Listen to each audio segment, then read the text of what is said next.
नर्मदे हर नर्मदे हर। नर्मदे हर साथे आज सुबह के 6:30 बजे है और आज कल रात्रि को हम यहाँ योगानंद आश्रम में रुके थे। आज 22 फरवरी मंगलवार। सामने उत्तरेश्वर महादेव का मंदिर। ये उत्तरमुखी मंदिर है इसलिए इसका नाम उत्तरेश्वर है। नर्मदे यार नर्मदे यार। चलो अब आगे बढ़ते हैं। योगानंद आश्रम से कुछ ही कदम आगे आए होंगे, पीछे योगानंद आश्रम है। वहाँ से ये 4 रास्ता पड़ता है। यहाँ से राइट टर्न मार के मैया की तरफ बढ़ेंगे। कल हम दोपहर को योगानंद आश्रम में आ गए थे। बाबा जी ने बहुत ही स्वादिष्ट खिचड़ी, चाक, पापड़, अचार का भोजन प्रसाद करवाया। फिर मेरे साथी परिक्रमावासी जो रास्ते में मिले थे आगे बढ़ गए और मैं यहीं पर रुक गया था। रात को फिर ये 3 मूर्ति आए। रात को भी हमने रोटी और दाल का प्रसाद पाया। बहुत ही अच्छी सेवा थी योगानंद आश्रम में। एकदम शांत वातावरण था। यहाँ पर योगानंद आश्रम में एक रात्रि रुकने की व्यवस्था है परिक्रमावासियों के लिए। थोड़ा आगे जाने पर पता चला कि मैं अपना दंड योगानंद आश्रम में भूल आया था। तो वहाँ से मैं वापस आया उनका साथ छोड़ के। वो लोग आगे मंदिर में दर्शन कर गए, मैं रास्ते से वापस आया। अब आगे जा रहा हूँ। उजाला भी हो गया है। नर्मदे हर नर्मदे हर नर्मदे हर। फिर हमारे साथी मिल गए। अभी हमने रामपुरा गांव में प्रवेश किया। दंड भूल गया था। रिकॉर्डिंग करते हैं, हाथ खाली नहीं रहता ना। ऐसे निकले तो हाथ खाली रहता तो पता चलता कुछ भूल गए।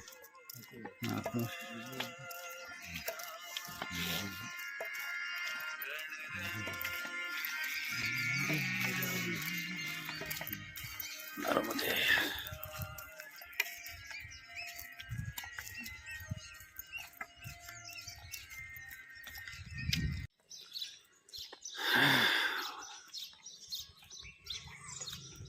नर्मदे नर्मदे नर्मदे। काफी सुंदर और समृद्ध गांव दिखाई दे रहा है रामपुरा।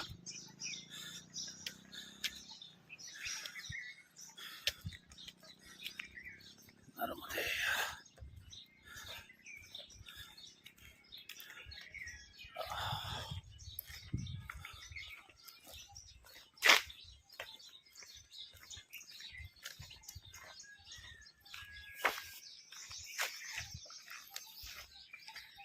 अभी रामपुरा गांव पूरा हो गया। हाँ हाँ, पुरुष काल का अलार्म। नर्मदे हर नर्मदे हर। ओ इस खेत के पीछे वो एक मंदिर दिखाई दे रहा, धंधेश्वर। यहाँ दर्शन करने जाते अगर आगे से रास्ता है तो।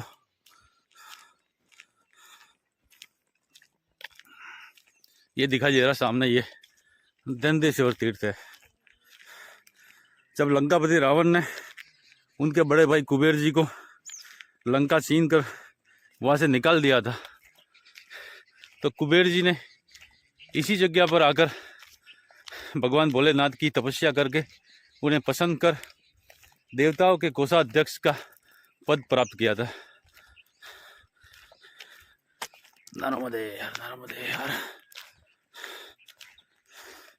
देखते अब साथ वाले आते या नहीं, पर मैं तो जाऊंगा। ऐसे तीर्थ छोड़ेंगे तो फिर मतलब क्या है।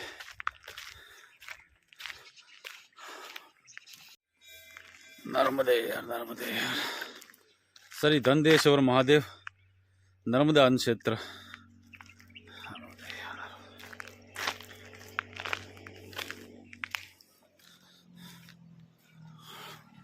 तीन मूर्ति आगे जा रही है। हम दर्शन करके आते हैं।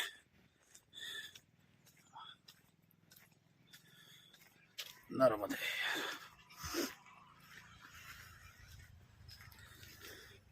एक कमेंट आई थी 2 दिन पहले, कोई बुल ऐसा नाम था। उनका सवाल था कि परिक्रमा में खर्चा कितना होता है या साथ में पैसे कितने रखने पड़ते हैं। ऐसे सवाल बहुत आते हैं। उनका जवाब यही है कि वैसे तो कुछ बिना पैसों के भी कर लेते, मगर अभी क्या, जो जरूरी आवश्यक सामग्री है, जैसे कई पे चप्पल खरीदने पड़ते हैं, कपड़े भी खरीदने पड़ सकते हैं, और नाव उतराई के भी पैसे लगते हैं। कई पे अपने को कुछ नाश्ता वास्ता भी करना पड़ सकता है। मंदिर आगे बताओ। नर्मदे नर्मदे, बहुत ही सुंदर नर्मदे।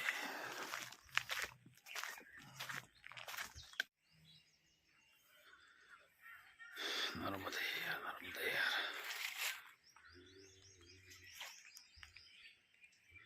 बहुत ही सुंदर और शांत वातावरण।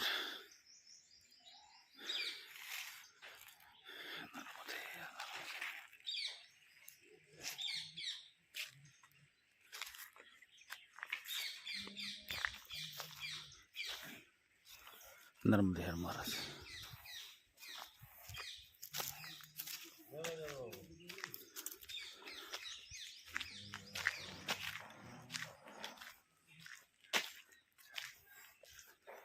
नर्मदे नर्मदे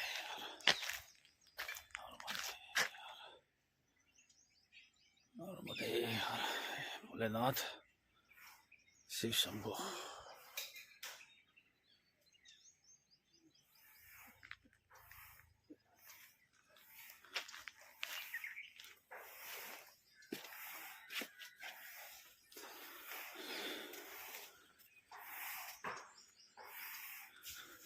नर्मदे हर महाराज।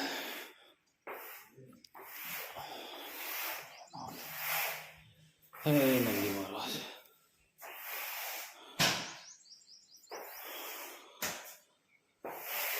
प्रथम कुबेर भंडारी, एक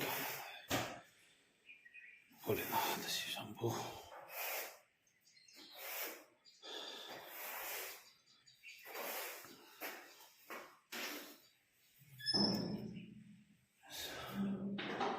बहुत पुरातन मंदिर है।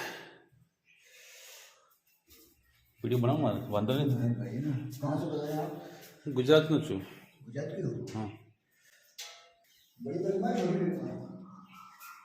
बड़ी मतलब बड़ी परिक्रमा जो होती है हाँ हाँ, 3 साल 3 महीने तैयारी होती है। नहीं वो समय समय संकल्प नहीं है। समय का उपयोग नहीं है। हाँ हाँ, बहुत बढ़िया। जल्दबाजी भी नहीं है, हैं? कोई जल्दबाजी भी नहीं है और ऐसा भी नहीं है, जितना लगेगा। बहुत बढ़िया परिक्रमा। परिक्रमा मैंने नवंबर एंडिंग में ली थी, है जी? नवंबर में ली थी। नवंबर में? हाँ,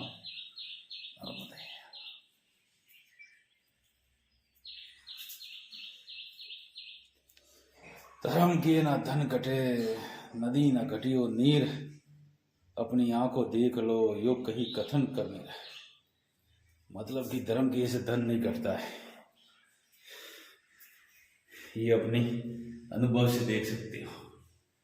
नर्मदे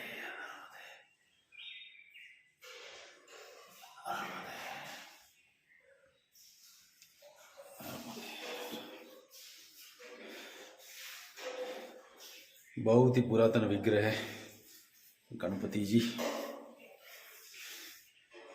बजरंग बली।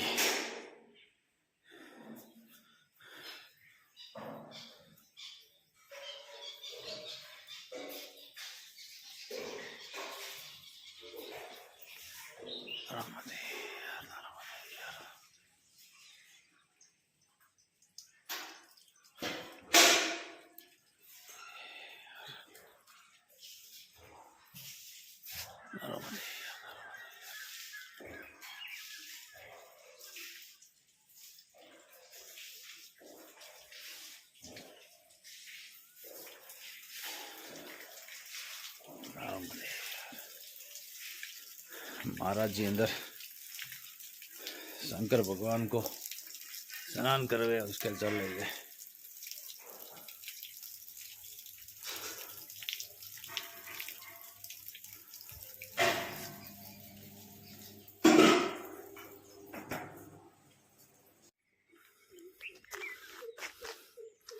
चलो भोलेनाथ के दर्शन कर हम आगे बढ़ते हैं और हमारी विराम ली हुई बातों को आगे बढ़ाते। हाँ, तो बातें हो रही थी पैसों की, खर्चे की।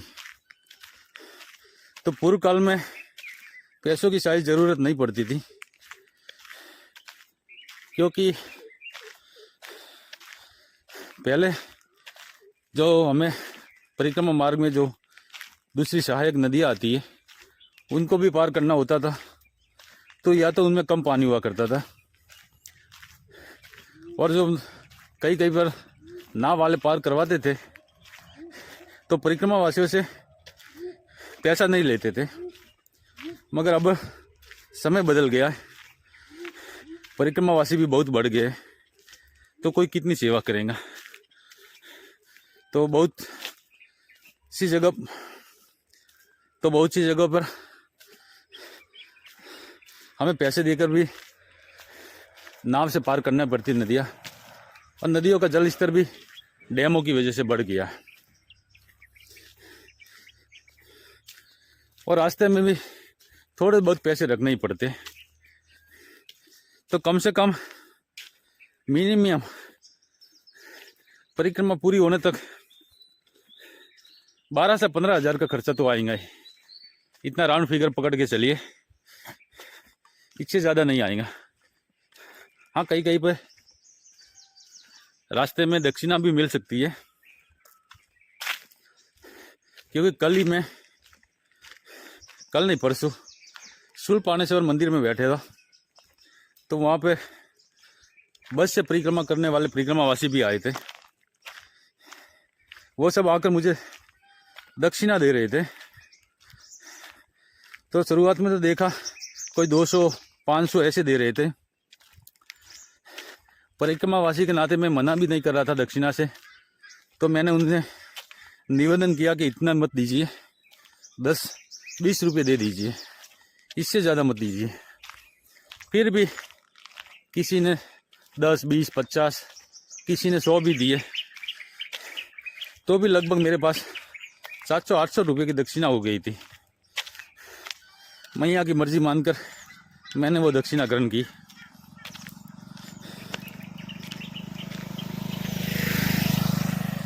तो अगर मैया के भरोसे निकले तो मैया परिक्रमा पार भी लगवा देती है, ऐसी कोई बात नहीं है।